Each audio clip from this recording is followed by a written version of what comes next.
یہ فرما کر نبی اکرم صلی اللہ علیہ وسلم کی پاک آنکھوں سے آنسو بہنے لگے اور ارشاد فرمایا، اس پاک ذات کی قسم جس کے قبضے میں میری جان ہے، یہی وہ نعمتیں ہیں جن سے قیامت میں سوال ہوگا، جن حالات کے تحت میں اس وقت یہ چیزیں میسر ہوئی تھیں اس کے لحاظ سے۔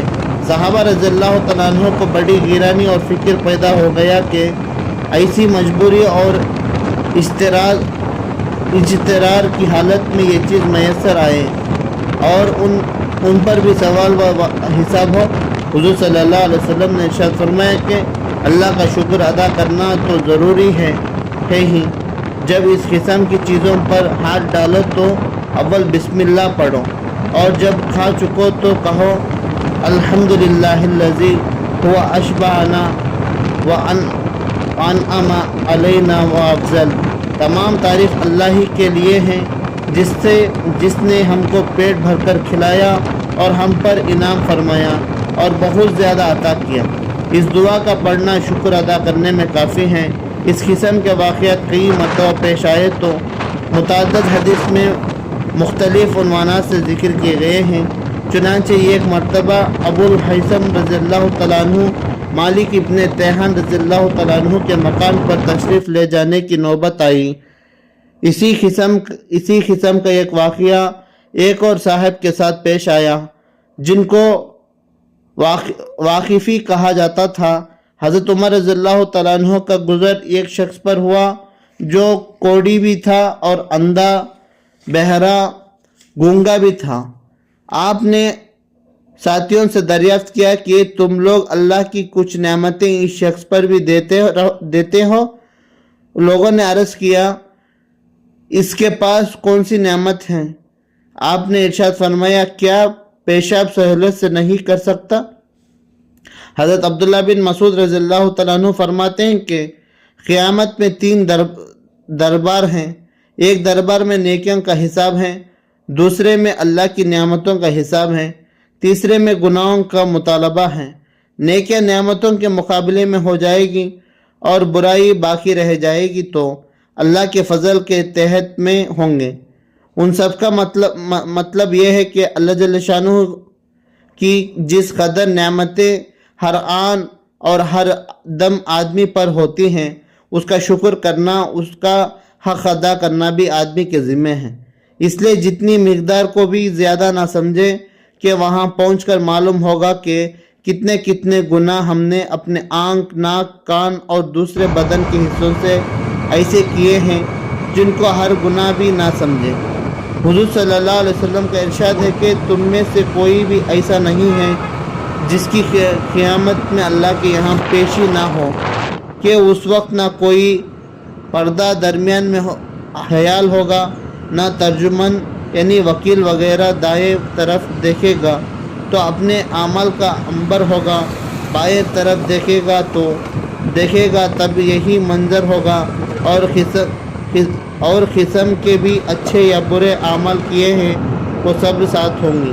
جہنم کی آگ سامنے ہوگی، اس لیے جہاں تک ممکن ہو صدقے سے جہنم کی آگ کو دفع کرو، خواہ کھجور کا ٹکڑا ہی کیوں نہ ہو۔